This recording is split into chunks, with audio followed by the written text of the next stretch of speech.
Hey guys, how's it going? Kevin Cleary here with a gear video for you. And today I want to do something just a little bit different than what we normally do.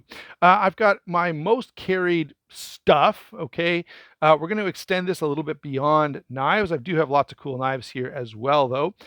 But one gear item that I carry all the time is one of these, if I can get this to focus, little Jetstream superfine pens.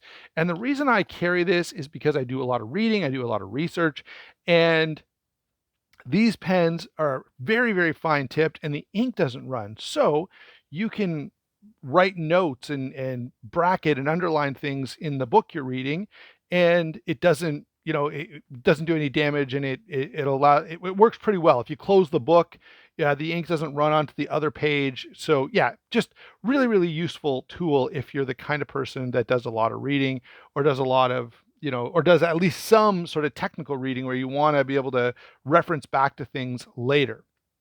All right. So, with that in mind, what I'm going to share, in addition to watches and pens and knives, is some of the books that I've been reading and therefore have had with me an awful lot lately. And I hope that'll be useful to you. I'm sure some of them will be completely boring to you. Some of them might be really interesting to you. Some of them will be less so. Obviously, I'm a preacher, so there'll be a little bit of a religious slash maybe cultural bent to some of these because it's part of my job to pay attention to that stuff. And so there'll be a bit of, I wouldn't call it exactly religious content, but there'll be some things that, some books that I've got that are geared toward my job. All right, let's go ahead and get into this most carried for summer 2023, beginning with, let's move some stuff out of the way. This watch, Casio Oceanus. If you've been around for a while, you've seen this watch before. If you follow me on Instagram, you've seen this watch before. This is such a great watch. Just a clean, simple look. The fit and finish is absolutely superb. These are not cheap, but they're not crazy expensive for this model, although there are some expensive Oceanuses. And the best part about this is just a watch you don't have to think about. It's super accurate all the time. The battery lasts forever. It's also solar. So if you want to charge the battery and make sure it doesn't die and you just wear it outside, once in a while and you'll be fine. Um, so, this is a great watch for, someone like me, for example, who, doesn't have a great memory and is prone to forgetting stuff. This watch just works so well. Not to mention it looks great with just about anything. You don't really need to think about what you're doing when you throw this on your wrist, because whatever you wear, it's going to be just fine. Okay, so that's one of my most worn watches, really of all time, but it's definitely one that's been on my wrist a lot over these summer months. Let's switch out and go to a couple of flashlights. So, a couple of Olights here, both of which I really, really enjoy, and both of which I can easily recommend. I have done videos on both of these lights. And so you can go and get more information if you want to. I think I have everything that I'm going to show you in this video in my Amazon store. So if you want to look for something from here, you can check that. You can check that link and be able to find some gear item. But the reason I carry both of these is, yeah, the reason I carry both of these so often is they're easy to carry and yet pretty effective. Okay, this one I tend to carry when I don't anticipate needing a light for anything serious. If, I'm going to be out after dark, and by the way, it's getting dark earlier and earlier here. And so if I'm anticipating doing something in darkness, I'll carry this. It's still, because of that flat shape, it still carries really, really comfortably.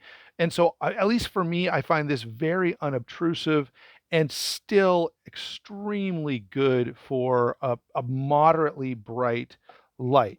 Now, if I'm going out at night, if I'm going or doing something where I'm considering there's going to be a pretty good chance of being outside in the dark, then I'll go to my Ace Beam E70 Mini. There's a bigger version of this that you might be interested as well, but I find this to be just a beautiful light.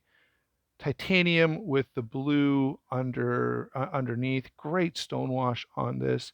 The only thing I wish is that the pocket clip here were titanium as well. But this thing is phenomenal. Uh, Looks a little more visually interesting than these two, I think. But these have been the lights that I've been carrying around quite a bit lately. Let's finally get to a knife. We've been talking about watch, pens. Let's take a look at a knife, and I've got one that has been hard to put down. This, of course, is an XM18. It's been upgraded with copper hardware, copper shred, carbon fiber, and so looks really, really good. You can see it's a standard version, you know, with the Spanto grind. Great, great knife. It also is a flipper delete. The action is phenomenal. The ergonomics are phenomenal. I mean, we've covered XM18s before. You guys know it's one of my favorite knives. So this one with these little added touches really, really shines. You know, I guess pun intended since we've been talking about flashlights, but absolutely phenomenal, phenomenal knife. All right, let me grab another watch, which does get a lot of time. This is my Victorinox Inox. This is the Diver Pro version. I believe the full designation is Pro Diver. Let me clean the glass a little bit. Absolutely fantastic watch. This thing is a little heavy. It's a tank of a watch. I think it looks fantastic. And of course, you know, these things are built to sort of compete with G-Shock and just be nearly indestructible. Uh, Although, you know, it's a giant hunk of steel, so it'd be hard to, you know, it's hard, you know, take yourself a steel ring and try to wreck it. You know, it's not going to be easily done. But this happens to be a steel ring that looks pretty good and keeps time pretty good. The date, though, I've been noticing every once in a while it gets ahead of what it's supposed to be, which is kind of annoying. But I'm going to be taking that to my local watch shop here shortly to get it taken care of. It's not the end of the world. I mean, you pick it up, you look at the date, and you're like, oh shoot, I gotta adjust the date. So adjust it, and it'll last for a few days, but then it kind of gets itself off again. Anyway, there is another one of the watches that I have been wearing. All right. Let's go back to a knife. Here we have the Lion Steel H2. Really, really good knife. Recently, I covered this in a sort of a little discussion of Lion Steel knives, but this carries so well, and you know, it's just a really useful fixed blade to have with you. Just yeah, very, very good. There's not much I can say that in terms of a complaint about this. It's a little small, you know, if you know, you guys know I like the bigger stuff, but I carry this at times where I feel like a smaller knife is going to be appropriate. I love the sheath on this. The way I carry it is sort of a kidney carry. You know, I carry it, you can imagine, on my left hip, so it's a cross draw and extraction that way. Really, really like this knife a lot. All right, carrying on, here is another knife, and I promise the next thing I get to is a book. I mentioned adding books, and I haven't even talked about one, but I will. All right, Cold Steel Code 4. This is, as far as I'm concerned, this is a modern classic, very well loved, really great knife. I just find, you know, this in terms of an EDC is got to be one of the better cold steels available out there. The closest competitor, which I have carried quite a bit as well, is the American Lawman. And I've been carrying, this has been my running knife almost exclusively. You know, I do a lot of trail running. Um, and so I feel like, you know, I'm in the bush, it justifies having a decent knife on you. And so I have this guy in my pocket. Um, and you know, so lightweight that you don't even notice it, even in sort of lightweight running pants. So you know, in terms of a great EDC, I find these two are the easiest cold steels to recommend. Neither one is super expensive. They're both pretty lightweight. They're both very slim and you know, easy to carry in pocket. So for those reasons, These two have been in my pocket a lot. This one for a very specific purpose, right? It's just a great, and anybody else who exercises out there, I would recommend this as a good knife to have with you because it's just, you don't even notice it. But if you ever needed a knife, you actually have a really, really substantial and useful cutting tool. All right, let's switch over to a book. Here's the first book I'm going to share with you guys. This is Cynical Theories by Helen Pluckrose and James Lindsay. These two became famous for the grievance studies sort of debacle that took place a few years ago. You'll recall that these two, along with Peter Boghossian, wrote a series of academic articles, and they made up fake academic articles trying to make the point that that the humanities is primarily about a political agenda and not about learning or contributing anything meaningful to advanced study or to understanding humans and human civilization. All right. And I know I'm way too easily writing off the humanities there, and I don't mean to do that, but that was kind of the undergirding of their effort because they felt like academic rigor was missing in that particular field. Since that time, I'm not going to get into all the details. You can Google it. But since that time, they both, but James Lindsay especially, has done a lot of work on critical theory. Okay. And he outlines much of the work that he's done here in this book. Overall, really, really good book. He touches on a number of different sort of sub-disciplines within critical theory. See if I can find the table of contents for you. There's the first part of the table of contents. Here's the rest. Okay. And so these are all sort of subcategories that fall into the larger category of critical theory. His general thesis in the book is that critical theory is sort of just applied postmodernism. Now, the immediate issue with that is that, critical theorists, scholars associated with critical theory, kind of go back before the real rise and influence of postmodernism. However, I do think he has a good point that there's certainly a lot of borrowing that goes on. Ideas like everything has to be a social construct, that kind of thinking that is typical of postmodernism really, really contributes a lot to the current sort of critical, contemporary critical theory. Let's call it that, to use Neil Shenvi's words. And that's what I would say about this book. Is if you want to read this, I recommend reading it for sure, but taking a look at Neil Shenvi's work ahead of time is useful because Neil Shenvi contributes some things that sort of round out some of the things that are perhaps that James is a little bit light on in this book. All right, since we're talking about books, let's add one more before we get back to some gear. This is a book by Stanley Grenz from a few years ago, A Primer on Postmodernism. The reason I like this is because he's done a really good job of hitting on a number of areas in which postmodernism is influential, right? So oftentimes when people talk about this, they only talk about sort of the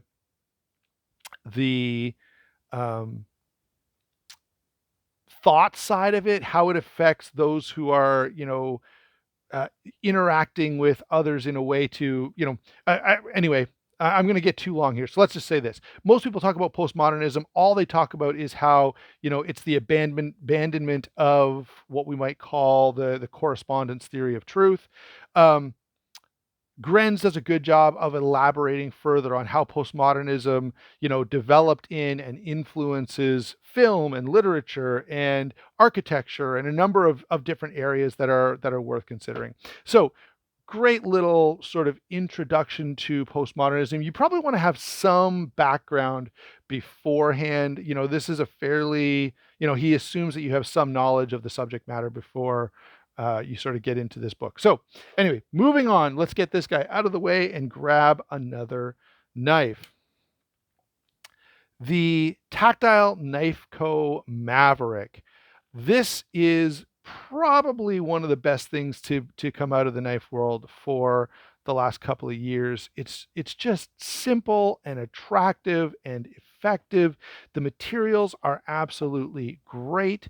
Now, I do need to point out that there was a bit of a hiccup with the first run. So a bunch of people got these, they found the action wasn't that great, and they found that it had some blade play, and you couldn't really get rid of the blade play and still get good action. And so there were just some things out of whack with the initial run from Tactile Knife Co. So if you're going to buy one of these, make sure it's from a subsequent run. But it is a really, really nice knife. If you get sort of the updated quality controlled version, um, this is a dream come true. The action is great. The ergonomics are great. The blade is fantastic. I mean, this is really, really good. Now, this is not, you know, this doesn't really fall into the category of my favorite sort of hard use, heavy duty type folder, but nonetheless, it is a fantastic, nearly perfect, in fact, EDC. Now, it's not the only one. There are lots of good EDC knives out there, but this is really, really well done and well balanced. All right, well, we're talking about well done and well balanced. Let me bring a knife in here that most of you, or a number of you, will have already seen. This, of course, is the Spyderco Military 2. And I get I've gotten a number of comments on this knife, especially purists who don't really like. They're not crazy about the changes. Um, this is, of course, essentially a Spyderco Military with a compression lock and with the ability to move the pocket clip. And those are things that I've wished for on the military for a long, long time. And essentially, this came and just delivered them. And for that reason, I already loved the military. And now I just feel like it's that much better. Um, I don't think it's justified to call it the paramilitary 4. I think it's very, very close. Essentially, the footprint, the blade shape, the handle shape, all that is a military, and so I think it makes sense to still call it a military. It's just the most updated version. So I think the nomenclature kind of works. Anyway, I don't want to belabor every knife, especially one that we've recently had a video on this, so I'll try to move a little bit quick. I do want to talk about this knife. This, of course, is the SOG Trident. This is the one in a Tanto. This is a pretty fun knife, and it's one that I have been enjoying an awful lot. It is assisted. The assist is pretty strong and pretty fun.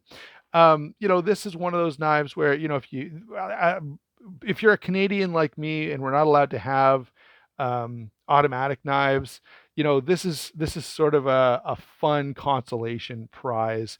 They're pretty good, pretty enjoyable.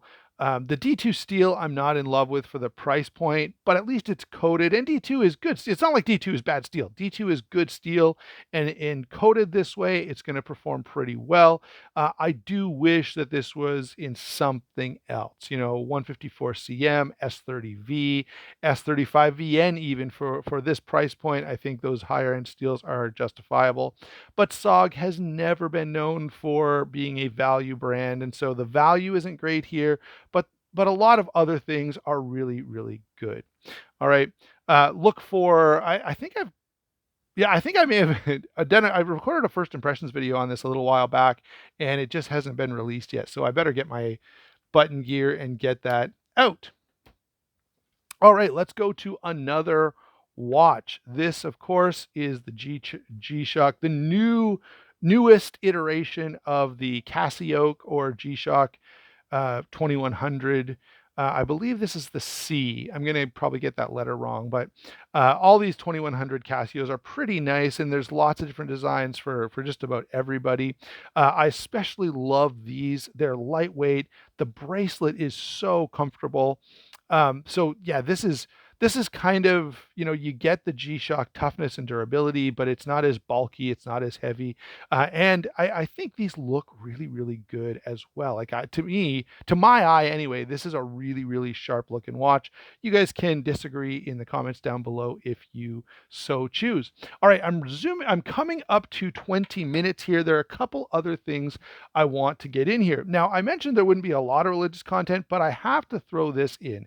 This is the New English translation of the Bible. And if you are interested in any kind of serious study, this is a great Bible, and I'll tell you why. So here's the text of the Bible right here, and all around it are notes from the translators as to why they translated this the way that they did. So if you're not familiar, the Bible is originally written in Hebrew and Aramaic and Greek and translated, of course, into English. There are a number of good translations out there. This is just one of many, but what makes this one interesting is that you can kind of get into the mind of the translators a little bit so that you know exactly what's going on. And this is a really good translation. I'll give you just one simple example of something that I don't love, okay? And that is there's a word halasterion. It means like atonement lid in reference to the Ark of the Covenant that you might find in Exodus 25. It's the word usually translated propitiation in the New Testament, okay? Uh, and this translation is not perfectly consistent. Sometimes in Romans, for example, they translate it mercy seat. In John, they translate it atoning sacrifice. Neither one is bad, and I think both of those are within the semantic range of the word, but it would be nice to have a little more detail. One last book before we leave this off. This is from a favorite author of mine, David Berlinski, Science After Babel. Here, Berlinski is reflecting on some of the issues he takes with, Darwinian evolution. Now, Berlinski is not a religious person. And he's very forthright about his approach. He says, "Look, I'm a mathematician. I don't like what I perceive to be some of the imprecision in discussions of a lot of different biological areas of study." Okay, and he includes Darwinian evolution among that. So again, I don't want to belabor that point. Just wanted to throw it out there.